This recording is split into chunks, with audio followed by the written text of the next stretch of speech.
All right, guys, welcome to another edition of Appointed Outdoors videocast. I'm extremely excited about our guest today. I'm here with Daniel McVay, co-host of Buckventures TV, and we are going to get at it here. So, Daniel, welcome. I appreciate you taking the time to join us here today. Please let us know, man, what's going on, how you doing, and how you holding up with this COVID-19. Oh, man, I appreciate you having me. Actually, for us, for the most part, things haven't changed too much. We're down here in Redneckville in Oklahoma. So, a few restaurants and stuff closed, but for the most part, we've been pretty much wide open. We're really busy with a lot of stuff we got going on. We got production this time of year. So, we got just small groups anyway, just filming our commercials and our skits and interviews and trying to get everything put together and finalizing contracts with sponsors and that type of stuff. So, and then, real estate, we do quite a bit of real estate. So it's usually just one-on-one type stuff. So it hasn't been real bad for us for the most part. Sweet. Well, that's a good thing to hear. So I've kept up with you guys and obviously, look up to the both of you fellas and everything you guys are doing. One with the ministry itself, but two, just the hunting show. But you guys have been dealt with a little bit of bad luck with this, the fire in your office. How's that thing going? Yeah, actually, I was doing quite a bit of that today. My phone just beeped, and it was one of the contractors. So we've been doing pretty good. We struggled a little bit on the insurance side of stuff. Luckily for us, we saved all of our deer heads. Yeah, right. The fire itself had started in the shop, our warehouse, and it was a metal building type deal. And so the fire was actually burning through the metal on the outside, and the neighbor seen it. So that really saved us a bunch because they got there fairly early. Some friends ran over and pulled all the deer heads out, so that really helped. But we do have we have a whole new building going up right now. We also have an equipment company as well. We sell lawnmowers, tractors, weed eaters, that type of stuff. So we do it all in one warehouse. So it's been quite a build. A 50 by 75 building, 22 foot tall. But trying to work and get the build done through this COVID has been a little bit interesting. But for the most part, we're still cooking right along. So it won't be long. Hopefully September, we'll have our grand opening for our new building. And then our old building, we're actually being able to save a little bit of that. And that'll be we're going to use that for our warehouse and for our service for our mechanics. So wow, it's working out. God has a way of working things out like that. So absolutely. Have you guys really narrowed it down exactly how it started? Kind of, yeah. It was in two things. It was kind of an argument between two of the things. Right in the corner of the shop out there was a water pressure tank. And so it was something electronical either there or right beside it was a Rambo bike. And they're not so sure if the batteries didn't blow up at the Rambo and started or if it was electronical right at that unit. They really couldn't tell for sure, but we know it was one or the other. So. Right. Yeah, I remember watching the video and everything of you guys and going live and everything. And I know I've definitely tried to keep you guys in my prayers and stuff for you guys to be able to bounce back and get that thing done right. So, but all right. So I'm going to ask you a couple questions, man, just to get to know you. Obviously, this is our first time meeting. I mean, we've talked on the phone a couple times, but just to be able to have a face-to-face meeting with you and to let the listeners and stuff learn more about you and Buckventures. But so you guys are such a huge platform. Obviously you guys got a lot of likes on Facebook and you're branching out with YouTube and all the stuff that you do on the Sportsman's channel. You're going to be adding to your Buckventures Pro staff. So would you mind elaborating and tell me a little bit about that?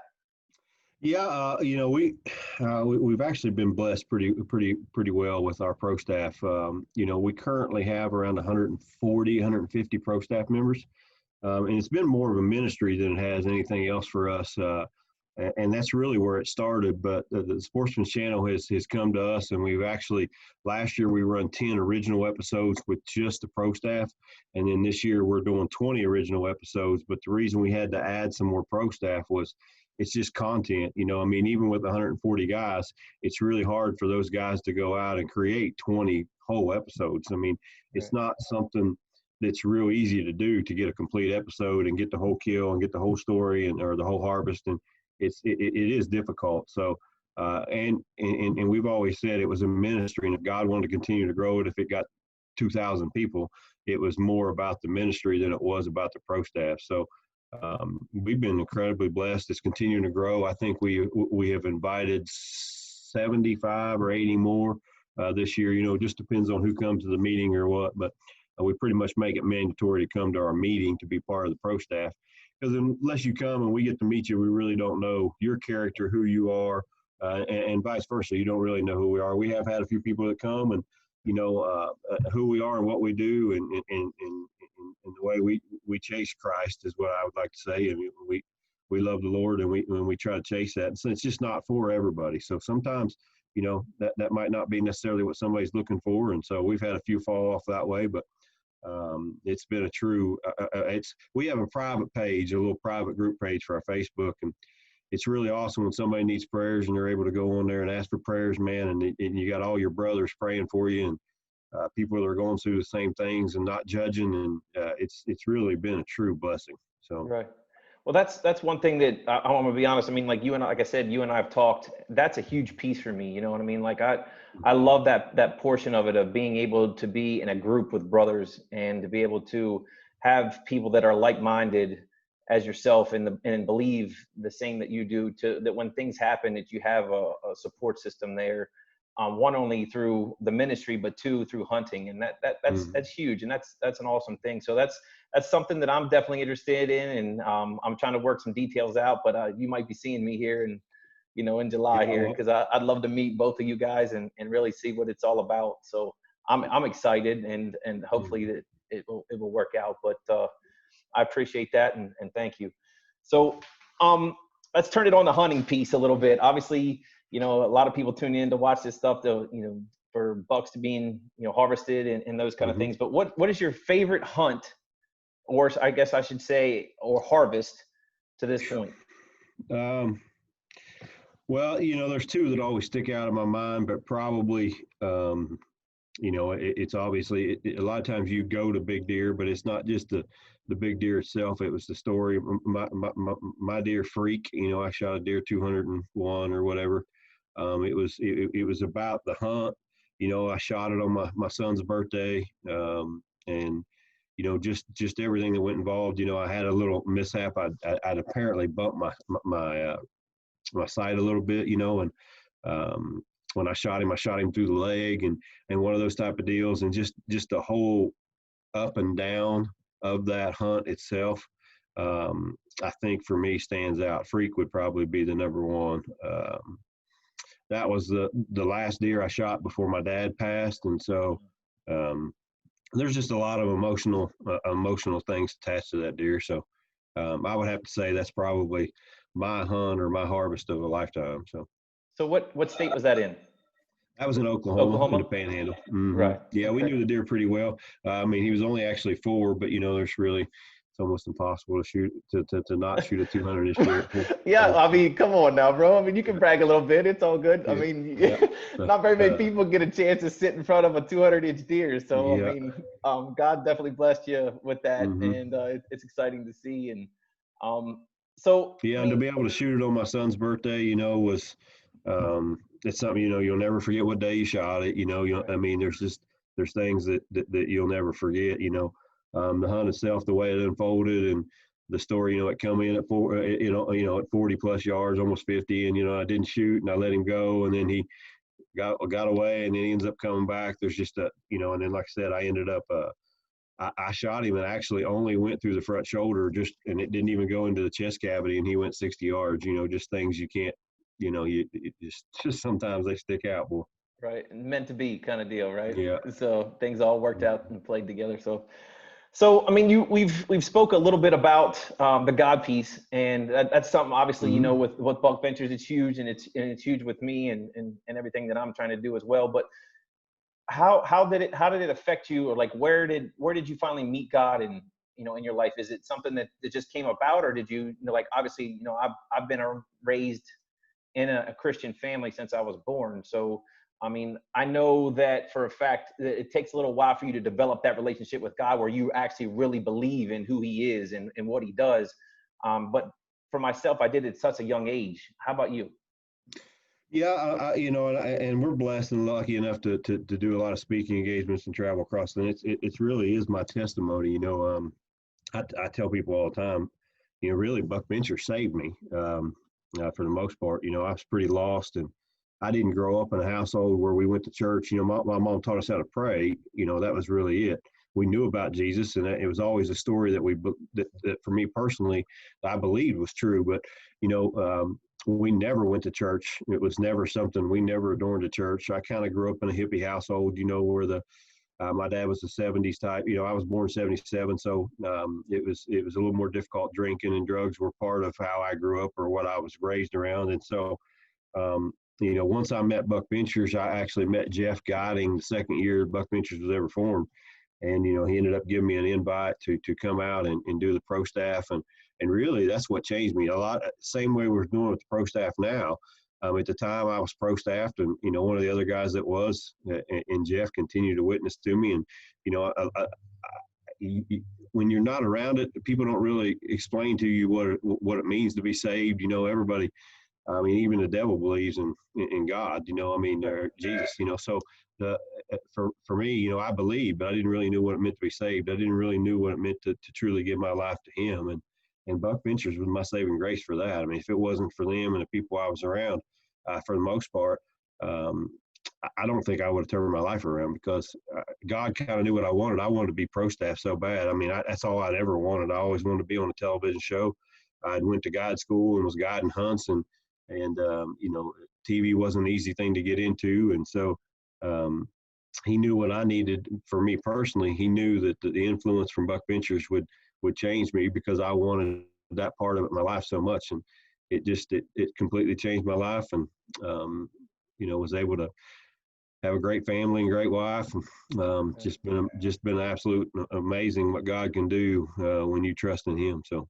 Right. What an awesome testimony too. For you to be able to say that where you came from, and then, and through Buckventures, and how your life has changed. So with that being said, so have you had an opportunity to really, you say you travel all over the country and speaking about God and about Buckventures. Is there anything in your mind that sticks out to you right now that you could say that would be a huge testimony for someone that's listening, that said, hey, with all that I do, this person at this specific time, at this state or this, venture or whatever, that I was able to help this person guide their life to God? There's been a lot of circumstances, for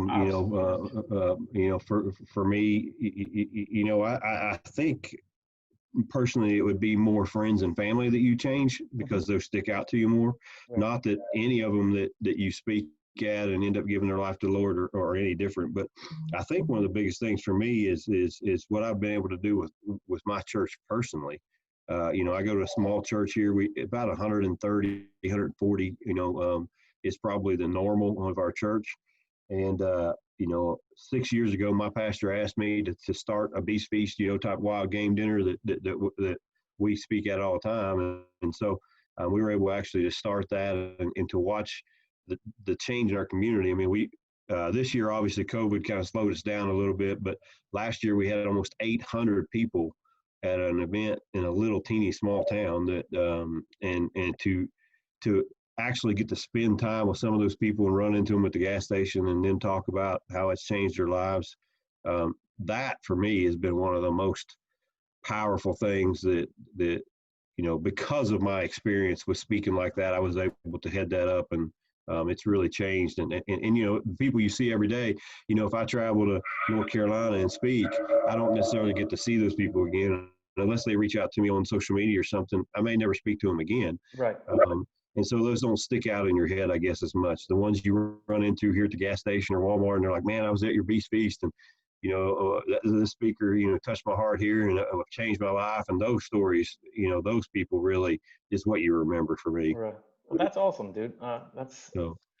God's doing his thing, and he's he can't be stopped. So we're just all part of his plan, and it's awesome to see, and talk to other people who obviously again believe the same way you do, and watch how those stories unfold in their lives. So, all right, man. So as far as the TV part of it, is there any type of advice that you would give? Like you said, you were all you wanted to do is be a part of a pro staff, and for some TV show. And that was a drive that you had. And this industry is so saturated with that amount of people, but do they have that kind of work ethic to make it happen? Or do they have, the guidance or the break, I guess, you could say, to make that happen. But is there any advice that you could give someone that's sitting Yeah, here watching this? My best thing is just try to stay persistent. And you got to put yourself in the right situation. For me, I was just lucky enough to really guide somebody. I had applied for, at the time when I was trying to get into it, it wasn't saturated like it is now. Right. There was a few main ones, and that's all there really was. Now there's so much saturation in it.